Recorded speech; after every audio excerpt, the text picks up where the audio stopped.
नवजोत सिंह सिद्धू के सितारे इन दिनों गर्दिश में हैं। वे खुद चुनाव हारे, कांग्रेस को हरवाया और अब उन पर एक और नई मुसीबत आ गई है। रोड रेज मामले में सुप्रीम कोर्ट ने सिद्धू को जमकर फटकार लगाते हुए अपना फैसला सुरक्षित रख लिया। कोर्ट ने कहा कि सिद्धू की ओर से 1988 के रोड रेज मामले में समीक्षा याचिकाओं के समय पर सवाल उठाना उचित नहीं था, जबकि वह इस मामले में 4 साल तक पेश ही नहीं हुए थे। सितंबर 2018 में पीड़ितों की ओर से दायर की गई समीक्षा याचिका पर पहली बार नोटिस जारी की गई थी। सिद्धू ने सुप्रीम कोर्ट से कहा कि 1988 के रोडरेज मामले में उन्हें दी गई सजा की समीक्षा के इससे संबंधित मामले में नोटिस का दायरा बढ़ाने की मांग करने वाली याचिका प्रक्रिया का दुरुपयोग है। मामले में शीर्ष अदालत ने मई 2018 में सिद्धू को 65 वर्षीय बुजुर्ग को स्वेच्छा से चोट पहुंचाने के आरोप का दोषी ठहराया था। हालांकि उसने सिद्धू को जेल की सजा नहीं सुनाई थी और उन पर 1000 रुपए का जुर्माना लगाया था।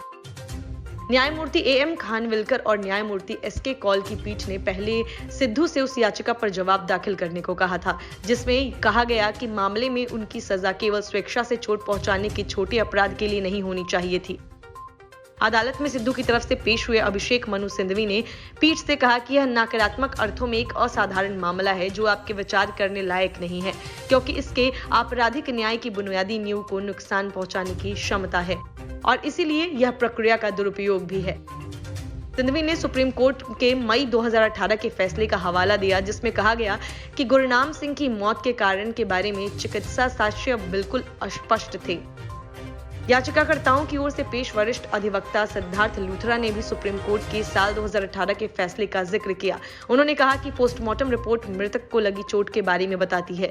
लूथरा ने शीर्ष अदालत के 2 पुराने फैसलों का हवाला दिया और कहा कि मामले पर पुनर्विचार की जरूरत है। याचिकाकर्ताओं और सिद्धू की ओर से पेश अधिवक्ताओं की दलीलें सुनने के बाद सुप्रीम कोर्ट ने अपना फैसला सुरक्षित रख लिया। फैसला सुरक्षित रखते हुए न्यायमूर्ति AM खानविलकर और संजय किशन कौल की पीठ ने कहा कि इस मामले का चुनाव से कोई लेना देना नहीं है। जब आप नोटिस जारी होने के बावजूद हाजिर नहीं होते हैं तो आपकी ओर से टिप्पणी करना उचित नहीं है। Bureau report, news of India. इस बात के तो संकेत पहले से ही मिलने लगे थे कि शिवपाल यादव के रिश्ते एक बार फिर अखिलेश यादव से बिगड़ गए हैं, लेकिन अब यादव परिवार की गांठ एक बार फिर खुल गई है और दोनों चाचा भतीजे एक दूसरे के आमने सामने आ गए हैं। माना जा रहा है कि अखिलेश यादव के गठबंधन में जल्द ही भगदड़ मचने वाली है। शिवपाल यादव और अखिलेश यादव के बीच बात इतनी बिगड़ गई है कि अखिलेश ने उनके विधायकों की बैठक में शामिल होने तक के लिए उन्हें नहीं बुलाया। इस बात की जानकारी खुद शिवपाल यादव ने दी और कहा कि राजधानी लखनऊ में होने वाली नवनिर्वाचित विधायकों की पहली बैठक में सपा प्रमुख अखिलेश यादव ने उन्हें नहीं बुलाया। शिवपाल सिंह यादव ने कहा कि सभी विधायकों को पार्टी कार्यालय से फोन किया गया, लेकिन मुझे कोई फोन नहीं आया। उन्होंने कहा कि मैं समाजवादी पार्टी के विधायकों की बैठक में नहीं जा रहा हूं, मैं अब लखनऊ से सीधा इटावा जा रहा हूं। शिवपाल सिंह यादव ने अगले कदम पर कहा कि जल्द ही आपको बताऊंगा। माना जा रहा है कि शिवपाल सिंह यादव के इस बयान से गठबंधन की गांठ खुलती दिख रही है। यूपी में सपा की हार को लेकर एक सवाल पर भी शिवपाल सिंह यादव ने कोई प्रतिक्रिया नहीं दी। पिछले दिनों आजमगढ़ के सांसद पद से इस्तीफा देकर अखिलेश यादव ने साफ कर दिया कि वे लखनऊ में ही रहकर अपनी सियासी लड़ाई जारी रखेंगे। इस्तीफा देने के बाद अखिलेश ने यूपी में रहकर मजबूत विपक्ष की भूमिका निभाने का फैसला किया है। Bureau report, news of India. Maharashtra में जारी वसूली और भ्रष्टाचार के खेल के बीच एक और नए मामले ने हंगामा खड़ा कर दिया है। इस मामले में BMC के कमिश्नर इकबाल सिंह बुरी तरह फंस गए हैं। मामला बॉलीवुड सिंगर सोनू निगम को मिली धमकी का है। सोनू निगम को मुफ्त में कार्यक्रम करने को कहा गया और साथ में यह धमकी भी दी गई कि अगर उन्होंने इनकार किया तो उनका हाल भी कंगना रनौत जैसा कर दिया जाएगा। BMC ने कंगना रनौत के घर में तोड़फोड़ की थी। सोनू निगम को इकबाल सिंह के रिश्तेदार ने जमकर धमकाया। इस मामले का खुलासा बीजेपी विधायक अमित साटम ने किया है। उनका दावा है कि BMC आयुक्त इकबाल सिंह चहल के एक रिश्तेदार ने सोनू निगम से फ्री में शो आयोजित करने को कहा और ऐसा नहीं करने पर नोटिस भेजना और तोड़फाड़ करने की धमकी दी। सोनू निगम को धमकी देने के आरोपों को इकबाल सिंह चहल ने झूठ बताया है। मामले के सामने आने के बाद विधायक अमित साटम ने राज्य सरकार ने कार्रवाई की मांग की है। बीजेपी MLA ने विधानसभा से कहा कि सोनू निगम ने शिकायत दी है कि चहल के भाई राजेंद्र सोनू निगम को निःशुल्क शो आयोजित करने को कह रहे हैं। ऐसा ना करने पर उनके घर नोटिस भेजा जाएगा और तोड़फोड़ की गतिविधि को अंजाम दिया जाएगा। इसीलिए सरकार को इस पर ध्यान देना चाहिए और राजेंद्र और इकबाल सिंह चहल के खिलाफ कार्रवाई करनी चाहिए। सिंगर सोनू निगम के पास राजेंद्र द्वारा भेजे गए मैसेज और ऑडियो रिकॉर्डिंग्स है। विधायक ने सूत्र का हवाला देते हुए कहा कि सोनू ने अभी इस मामले पर कोई शिकायत दर्ज नहीं की है। इस मामले के सामने आने के बाद इकबाल सिंह चहल ने सफाई देते हुए कहा कि राजेंद्र ना मेरे कजिन हैं और ना ही कोई दूर का रिश्तेदार है। मैं ये पूरी जिम्मेदारी के साथ कह सकता हूँ, मैं राजस्थान में जहाँ पैदा हुआ था वो उसी जिले से हैं। उनकी बदतमीजी के लिए उस पर एक्शन लिया जाए। सभी आत्मनिर्भर हैं। मैं इतना जानता हूँ कि मैं कभी किस तरह की चीजों में नहीं पड़ता हूँ। Bureau report, news of India. Rahul Gandhi ने हरियाणा के पार्टी नेताओं की मीटिंग इसलिए बुलाई ताकि पार्टी की गुटबाजी और आपसी कलह खत्म हो, लेकिन जब मीटिंग हुई तो कांग्रेस के नेता आपस में ही उलझ गए। पार्टी के नेताओं के बीच तीखी तकरार हुई। भूपेंद्र सिंह हुड्डा और कुमारी शैलजा गुट ने एक दूसरे पर जमकर आरोप लगाए। राहुल गांधी और अखिल भारतीय कांग्रेस कमेटी प्रतिनिधियों के साथ बंद कमरे में मुलाकात लोकसभा और विधानसभा चुनाव से पहले हरियाणा कांग्रेस को मजबूत करने के तरीकों पर चर्चा करने के लिए बुलाई गई थी। यह बैठक हरियाणा कांग्रेस कमेटी के नेतृत्व को लेकर जारी गुटबाजी के बीच हुई। हरियाणा कांग्रेस कमेटी का अध्यक्ष पद कुमारी शैलजा के पास है। G23 में शामिल भूपेंद्र हुड्डा के साथ उनके संबंध ठीक नहीं हैं। बैठक में दोनों के बीच मतभेद खुलकर सामने आए। गुटबाजी, अंदरूनी कलह, जाति और हाईकमान के पार्टी मामलों को ठीक तरह से हैंडल न कर पाने का खामियाजा पंजाब चुनाव में बुरी हार के रूप में भुगतना पड़ा था। सूत्रों के मुताबिक राहुल गांधी ने हरियाणा कांग्रेस के नेताओं से 2024 चुनाव से पहले जमीन पर उतरने की जरूरत पर जोर दिया। राहुल गांधी ने पार्टी इकाई के नेताओं से अपने विचार रखने को कहा, जिसके बाद आंतरिक कलह खुलकर सामने आ गई। शैलजा ने बैठक में स्पष्ट रूप से कहा कि हुड्डा कैंप से उन्हें कोई सहयोग नहीं मिला। उन्होंने कहा कि SICC प्रतिनिधियों से बार-बार गुहार लगाने पर भी उन्हें PCC संगठनात्मक टीम और जिला ब्लॉक लेवल कमेटी के संबंध में सहयोग नहीं मिला। ऐसे में उन्हें 3 या 4 पदाधिकारियों की टीम के साथ ही 2019 के चुनाव में संघर्ष करना पड़ा। सूत्रों का कहना है कि राहुल गांधी के सामने कुमारी शैलजा भूपेंद्र हुड्डा पर खूब बरसी। उन्होंने कहा कि कुछ नेताओं ने बीजेपी के खिलाफ कांग्रेस को मजबूत बनाने में कभी सहयोग नहीं किया।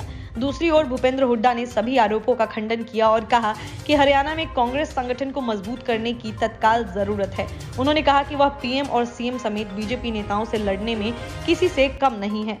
सूत्रों का कहना है कि दीपेंद्र हुड्डा ने चुनाव से पहले सही नैरेटिव सेट करने की जरूरत पर जोर दिया और स्पष्ट रूप से हरियाणा कांग्रेस में जाट नेतृत्व की वकालत की।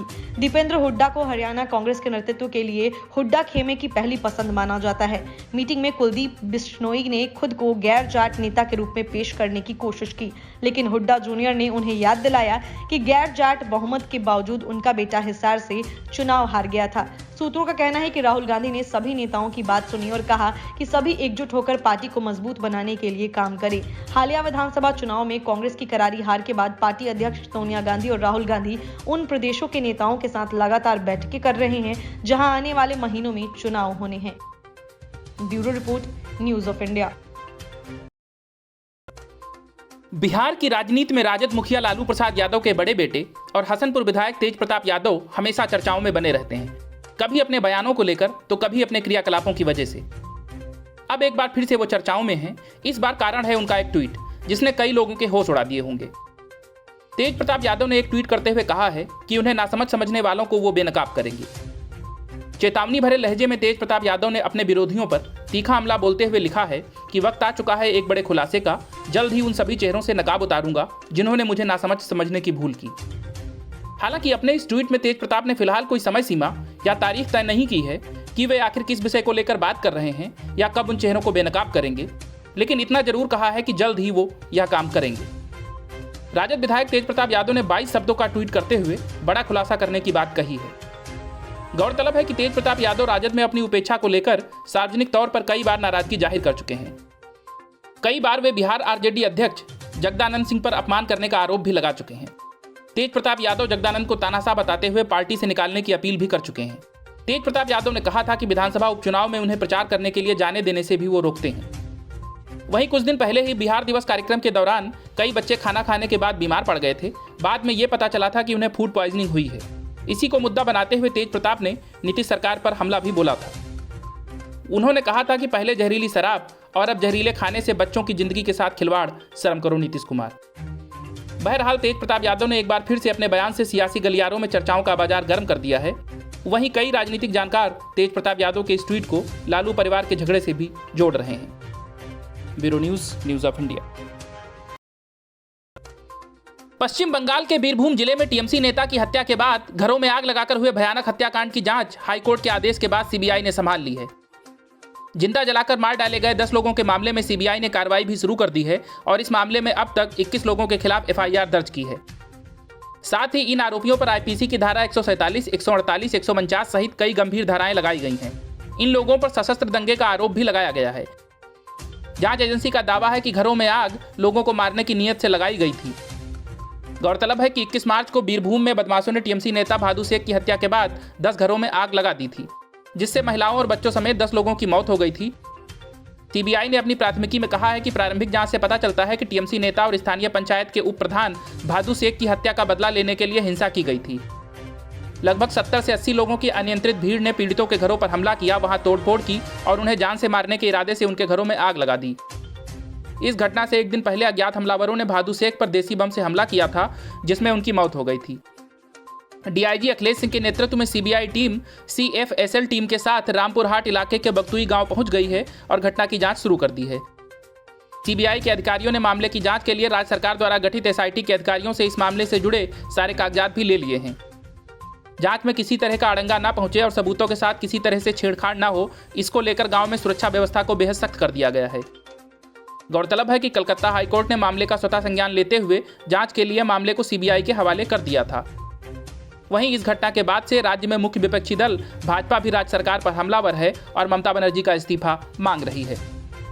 Bureau news of India. विकासशील इंसान पार्टी बीआईपी मुखिया मुकेश साहनी की मुश्किलें लगातार बढ़ती जा रही हैं। बिहार में एनडीए का हिस्सा होने के बाद भी यूपी चुनाव में बीजेपी के खिलाफ कई सीटों पर चुनाव लड़ने वाले मुकेश साहनी को अब बीजेपी ईंट का जवाब पत्थर से दे रही है।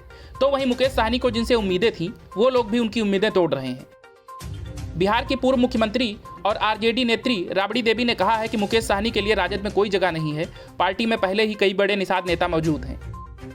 गौरतलब है कि 2 दिन पहले ही मुकेश साहनी ने अफसोस जताते हुए कहा था कि उस दिन यदि लालू प्रसाद यादव की बात मान लेते तो यह दिन नहीं देखना पड़ता। राजद की तरफ से उन्हें 4 मंत्री और डिप्टी सीएम बनाने का ऑफर था, हमने उसे ठुकरा दिया। तो वहीं बीजेपी उन्हें अब लगातार घाव पर घाव दे रही है। पहले तो बीजेपी ने उनसे बोचहा विधानसभा सीट छीन ली और अब फिर उनके तीनों विधायकों को बीजेपी में शामिल करा लिया। अब बीजेपी में आने के बाद साहनी के विधायक भी उन पर हमलावर हैं। बीआईपी पार्टी से बीजेपी में शामिल हुए विधायक राजू सिंह ने साहनी पर हमला बोला है। उन्होंने कहा कि बीआईपी चीफ मुकेश साहनी विकासशील इंसान पार्टी को एक निजी कंपनी की तरह चला रहे थे। ऐसी परिस्थिति में हम लोग उनके साथ काम नहीं कर सकते थे।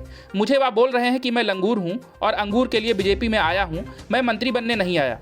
मैं कहना चाहता हूं कि साहनी 2020 का विधानसभा चुनाव हार गए थे, बीजेपी ने एमएलसी बनाकर मंत्री बनाया, तो लंगूर कौन है यह सबको पता है। राजू सिंह ने आगे कहा कि मुकेश साहनी को मंत्री पद से इस्तीफा देना चाहिए या नहीं, इस बारे में मैं कोई टिप्पणी करना नहीं चाहता। इसका फैसला बीजेपी आला कमान करेगी। हम लोग बीजेपी के कैंडिडेट थे जो 2020 का विधानसभा चुनाव बिहार में बीआईपी पार्टी के सिंबल पर लड़े थे। अब हम लोग बीजेपी में वापस आ गए हैं, घर वापसी हुई है, मजबूती से पार्टी के लिए काम करेंगे। मुकेश साहनी को शुभकामनाएं देता हूं कि उनका राजनीतिक भविष्य अच्छा रहे। वो पार्टी में हम लोगों की अनदेखी करते थे, अपमानित करते थे। हम आत्मसम्मान से समझौता नहीं कर सकते थे, इसीलिए बीजेपी में आ गए। बीजेपी में आने का फैसला मैंने, विधायक मिश्रीलाल यादव, विधायक स्वर्णा सिंह ने खुद लिया है। बहरहाल मुकेश साहनी के लिए बिहार की राजनीति अब दूर की कौड़ी साबित हो रही है। Bureau news of India. Uttar Pradesh विधानसभा चुनाव में करारी हार के बाद कुछ दिनों के लिए जैसे सन्नाटे में चले गए राष्ट्रीय लोकदल यानी आरएलडी मुखिया जयंत चौधरी एक बार फिर से बड़े बड़े दावे करने लगे हैं। अखिलेश को सीएम बनाकर खुद डिप्टी सीएम का ख्वाब देख रहे जयंत चौधरी को भाजपा ने ऐसा धोबी पछाड़ दिया कि यूपी चुनाव में उनकी महज 8 सीटें आईं। लेकिन लखनऊ में प्रदेश मुख्यालय पर आरएलडी के नवनिर्वाचित विधायकों को संबोधित करते हुए जयंत चौधरी ने कहा है कि आरएलडी के 8 विधायक 80 विधायकों के बराबर हैं, जो उत्तर प्रदेश के किसानों और कामगारों के साथ साथ युवाओं और बेरोजगारों की आवाज बनकर कार्य करेंगे। प्रदेश में अपने संकल्प पत्र के अनुरूप जनहित के मुद्दों पर पैनी नजर रखेंगे और विधानसभा पटल पर उनसे संबंधित प्रश्नों को उठाएंगे। वहीं उन्होंने विधानसभा चुनाव में करारी हार की समीक्षा के लिए समीक्षा समिति का गठन भी कर दिया है, जो जिलों में भ्रमण करके सूचनाएं एकत्रित कर रही है। समीक्षा समिति की बैठक के बाद राजधानी लखनऊ में बृहद स्तर पर कार्यकर्ता सम्मेलन आयोजित किया जाएगा। इस अवसर पर सभी विधायकों ने एक मत से प्रस्ताव पारित किया कि विधानमंडल दल का नेता राष्ट्रीय अध्यक्ष चुनेंगे। वहीं जयंत ने अपने गठबंधन साथी अखिलेश यादव के समाजवादी पार्टी कार्यालय पहुंचकर अखिलेश यादव से मुलाकात की और उन्हें नेता विपक्ष बनने की बधाई दी। जयंत चौधरी ने अखिलेश यादव से करीब 45 मिनट तक वार्ता की। जयंत चौधरी ने कहा कि हम अखिलेश यादव के फैसले का सम्मान करते हैं। उन्होंने अब विधानसभा में रहने का जो फैसला लिया है उसके दूरगामी सफल परिणाम होंगे। विधानसभा में विपक्ष मजबूती के साथ सत्ता पक्ष को घेरने का काम करेगा। वहीं जयंत चौधरी ने उन पर लग रहे टिकट बेचने के आरोपों को खारिज किया है।